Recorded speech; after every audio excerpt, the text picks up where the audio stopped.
Uma das maiores dificuldades de quem tem transtorno de pânico ou outro transtorno de ansiedade é a nossa incrível capacidade de aprender a ter medo. E pessoal, meu nome é Bruno, eu sou biomédico, mestre em ciências, e nesse vídeo aqui eu quero explicar qual que é a relação da nossa capacidade de aprender a ter medo e o desenvolvimento de transtornos de ansiedade. O condicionamento de medo é um conceito bem antigo, baseado numa série de experimentos criados pelo Ivan Pavlov. Se um estímulo aversivo, como o choque nas patas de um animal, for associado a um estímulo neutro, como uma campainha, o animal aprende a associar os dois e apresentará medo quando ouvir uma campainha. Nos seres humanos, o medo pode ser aprendido através da ocorrência de experiências traumáticas, principalmente durante a fase da infância, junto com algumas predisposições genéticas para que isso modifique o padrão de vias neurais específicas e crie uma memória traumática. Pode ser bastante adaptativo aprender que uma situação específica lhe causa medo, porque de certa forma vai facilitar com que você identifique caso essa situação aconteça novamente e busque evitar esse contexto, o que de certa forma é importante para sua sobrevivência. Por exemplo, se quando criança você colocou a mão no fogão enquanto o fogo estava aceso e se queimou, provavelmente você lembra da dor que sentiu naquele momento e meio que essa memória foi gravada e você utiliza ela no contexto de ter medo de colocar a mão novamente no fogo. E isso tem um valor adaptativo porque você vai evitar fazer esse comportamento que pode fazer com que você se queime. Entretanto, outros medos aprendidos podem teoricamente evoluir para casos de transtornos de ansiedade ou depressão. Isso é interessante, pois, por exemplo, no caso de uma pessoa que tem transtorno de pânico, se ela associar algum contexto específico social à crise de pânico, ela vai começar a evitar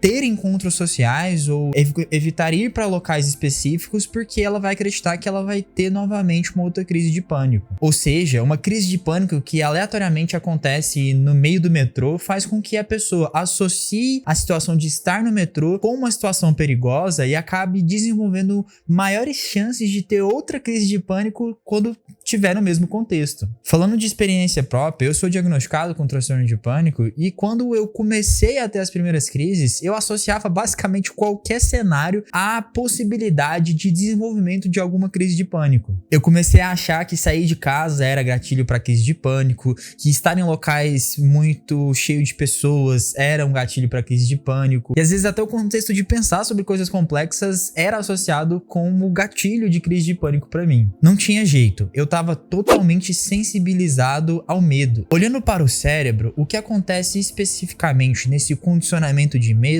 é basicamente um processo de aprendizagem ativo, onde você associa estímulos que outra hora eram neutros ou não tinha nenhum tipo de valor negativo a um medo, alguma sensação aversiva específica. A amígdala é uma área do cérebro que tem o formato de amêndoa e que é muito importante para detectar situações ameaçadoras e orquestrar as respostas neurais responsáveis por a gente conseguir lidar com as situações estressantes, lidar com as situações que nos causam medo. Eu já fiz um vídeo aqui no canal falando especificamente sobre o papel da amígdala na resposta do medo, então se você quiser dá uma olhada aí. Mas o interessante é que a amígdala, ao disparar e identificar uma situação ameaçadora, ela faz conexões com outra parte do cérebro chamada de hipocampo, que, entre outras palavras, é o centro de processamento de memória do nosso cérebro. Essa conexão, a amígdala e hipocampo, é importante para que seja criada a memória de medo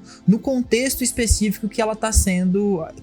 acontecendo. De forma clara e específica, a amígdala vai aumentar o tônus de disparos de neurônios glutamatérgicos excitatórios sobre o hipocampo, fazendo com que aquela situação específica seja mais fortemente gravada na memória do indivíduo. Eu sei que são nomes meio complexos, mas a ideia é como se a amígdala conseguisse botar mais peso, mais valor sobre aquela memória que está relacionada com algum contexto de medo, fazendo com que o hipocampo entenda aquilo como muito importante e facilite o aprendizado sobre o contexto daquela memória. Ou seja, é literalmente como se a amígdala avisasse para o hipocampo que ele precisa associar aquele contexto específico, no meu caso, por exemplo, sair de casa, com as respostas de medo e alterações relacionadas com a crise de pânico. Isso é muito importante para nós ansiosos porque é parte da explicação do que acontece no nosso cérebro. A gente não sabe muito o porquê, mas existem vários fatores de risco, como por exemplo, traumas na infância, adversidades socioeconômicas e predisposições genéticas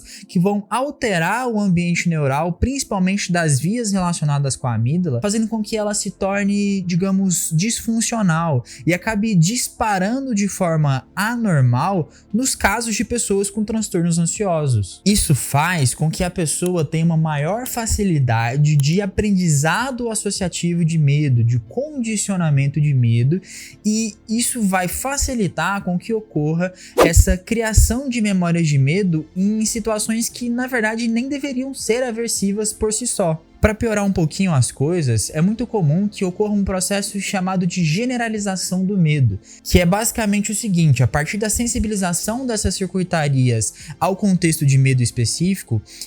você tem uma maior facilidade de que outros contextos que antes eram inofensivos passem a se tornar contextos ameaçadores. Em outras palavras, com o tempo, uma pessoa ansiosa e que tem crises de pânico pode começar a ter uma maior frequência de crises de pânico em contextos diferentes, porque agora ela vai estar com um mecanismo de processamento de medo mais sensibilizado. Agora, o que eu acho mais interessante sobre esse assunto é que tem vários pesquisadores que estão tentando entender como a gente pode facilitar o processo que a gente chama de extinção da memória de medo, ou extinção do condicionamento de medo. De fato, existem várias pesquisas que estão tentando encontrar algum mecanismo farmacológico ou psicoterapêutico que tenha a maior valor de capacidade de fazer com que o cérebro desaprenda a ter medo, que ocorra uma dessensibilização da atividade da amígdala e de outras áreas importantes para o processamento de medo e para a construção da memória de medo. Inclusive, de fato, uma das principais terapias psicológicas utilizadas nos transtornos de ansiedade e fobias específicas é justamente a terapia de dessensibilização. Consiste basicamente em gradualmente ir expondo a pessoa aos contextos em que ela tem uma resposta de medo e meio que treinando o cérebro para entender que esse contexto não é aversivo,